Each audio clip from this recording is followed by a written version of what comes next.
Hey guys, it's Eric, owner of Farpoint Farms, and going to do a 3-year, actually it's 4-year review of this Tram 300 antenna. And I've had this installed on this car since I purchased it, about I'd say 40 or 50,000 miles ago. So it's a small antenna. It's probably the smallest antenna that you'd want to use in an installation for mobile.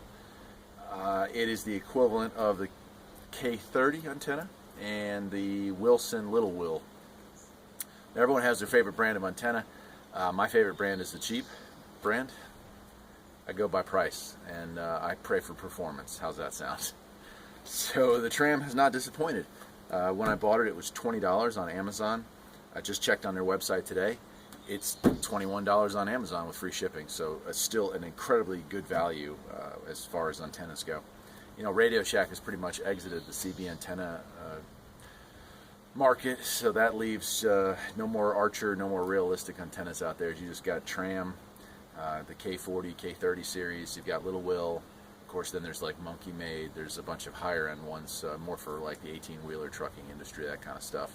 And of course, there's Antron for base stations, and there's a lot of different brands out there still. But as far as mass production and price-wise, the big three are K40, K30. You've got your Wilson, and you've got the Tram lineup. So this is the Tram 300, and after almost 4 years of use, it's held up extremely well. When I first installed it, getting the SWR set right was a little bit tricky. This is a trunk mount. It's magnetic mount, and it has adjustments up and down in order to change the SWRs. What I found with this one was I wasn't able to get a good SWR reading, so I ended up having to trim just a smidge, about 1/4 of an inch off of the antenna itself. Once I did that, I was able to get the SWRs down to 1.3 to 1, which is actually really good for a mobile install. And ever since then, it's been here. Now, this comes with the permanently attached 18-foot coax cable. Ran that up to the through the trunk, underneath the carpeting, and up to the dash, and there it has sat. And so I'm going to give this antenna like a B, a solid B. It's not a 102 whip, you know, so it's not going to be the greatest thing out there. But I was very surprised as I'm getting ready to take this antenna off. I'm upgrading it to a Tram 3500, which is the equivalent of, say, a Wilson 5000 or a K40 antenna. This antenna is not going to be retired. It's actually going to go on my wife's car and get installed on that. And in that installation, it'll be a roof mount. So I'm curious to see what kind of performance increase I get moving it from the trunk to the roof. But what I decided to do, because, you know, everyone can boast about how their antenna is the best and it gets out the best and it has this much radiating power and all this other stuff, is to do a real-world test. And this car is equipped with just a regular old Cobra 18. Like a weather radio, just a 4-watt inexpensive radio. Here's a picture of it here, right? And I took this regular 4-watt radio that I haven't had tuned up or anything, and this antenna, and I took it all the way to where I work, which is about 18.5 miles away.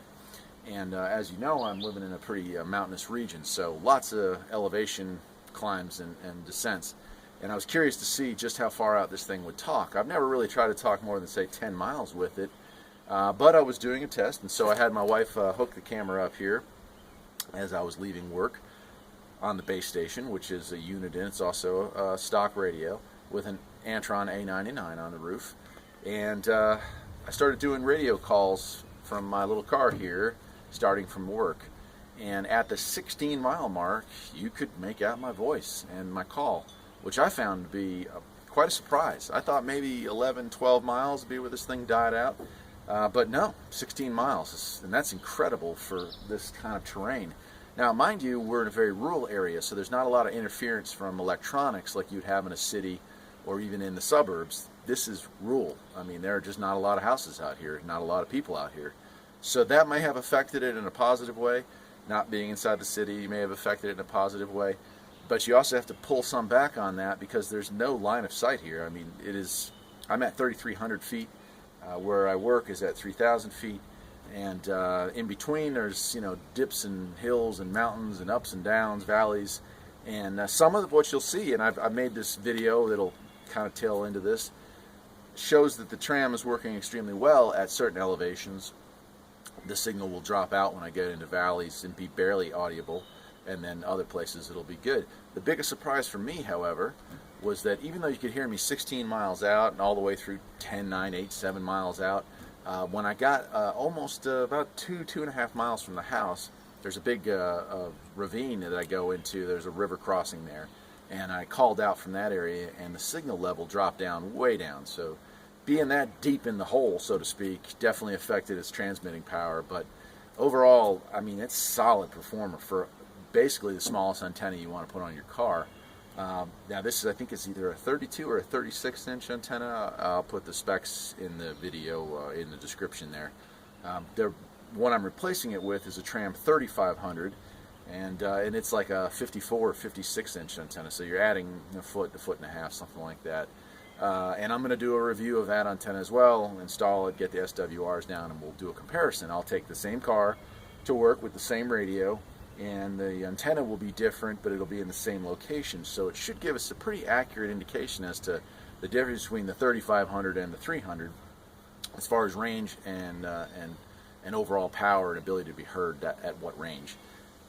One thing I want to point out here is that I can't be everywhere all the time.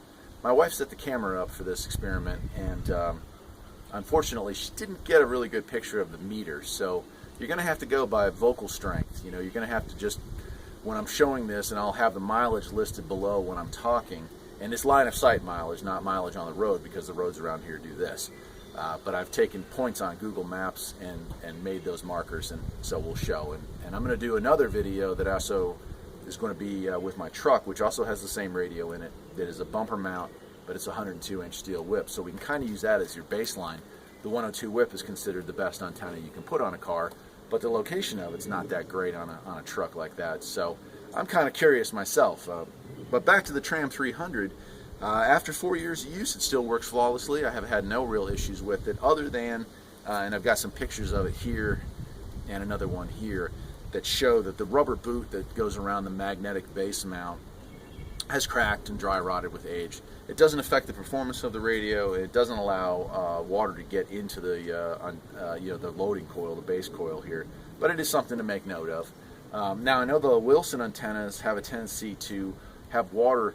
They run down the antenna mast down into it and actually corrode the coil and destroy the base loading coil.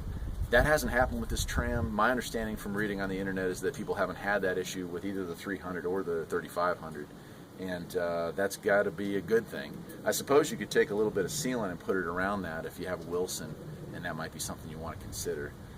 So that's it. So let's go to the video of our range report, range tests along the way home, if you can bear with it. I've shortened it, of course. I'm not going to make you sit through 40 minutes of me driving home, but I've condensed it down to the times that I transmitted, and underneath that will be a listing of the mileage that I was at during that time. Then we'll come back, we'll do a wrap up, and that'll be it.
Tram D300 test 1 at last gas. Tram D300 test 1 at last gas.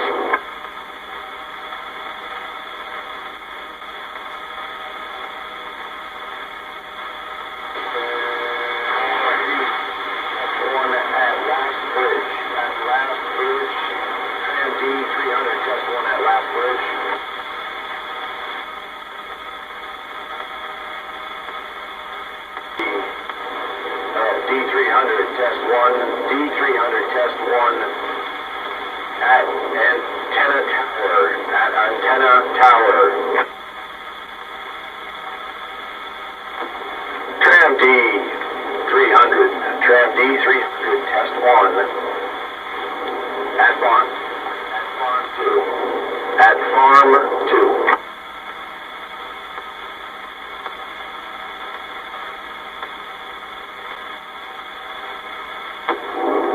D300 test 1, Tram D300 test 1 at Cats. Tram D300 test 1 at Cats. Cats. Lots of them.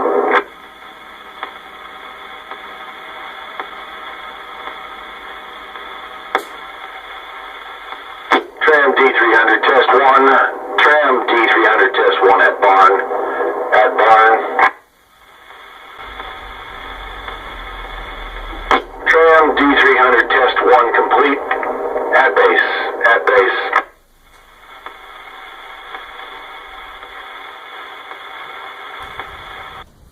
All right, so if you've stuck with me through all the videos so far, good for you. Appreciate it.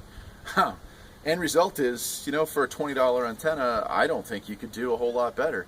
The one that I'm replacing it with cost me $28. It's a much larger antenna, a little more unsightly if you're trying to go for, you know, kind of a, not so much a stealth look, but just don't want to really interfere with the look of your car.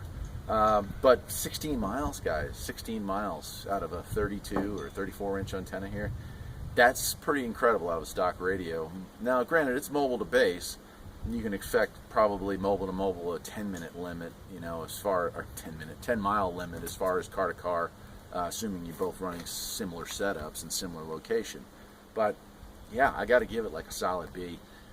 And the reason I'm not giving it an A is that I have a feeling that the 102 and even the 3500 will do a little bit better, but I'm not positive about that. You know, sometimes the height of the antenna is not the only thing to take into account. I may get similar performance out of the 3500 without a real noticeable change. We'll just have to wait and see.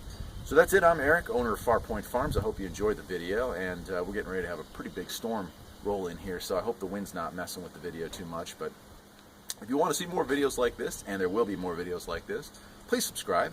And if you want me to make a particular video on a particular subject, I'm pretty knowledgeable in the world of CBs and knowledgeable in tractors and gardening videos, also knowledgeable in farming videos.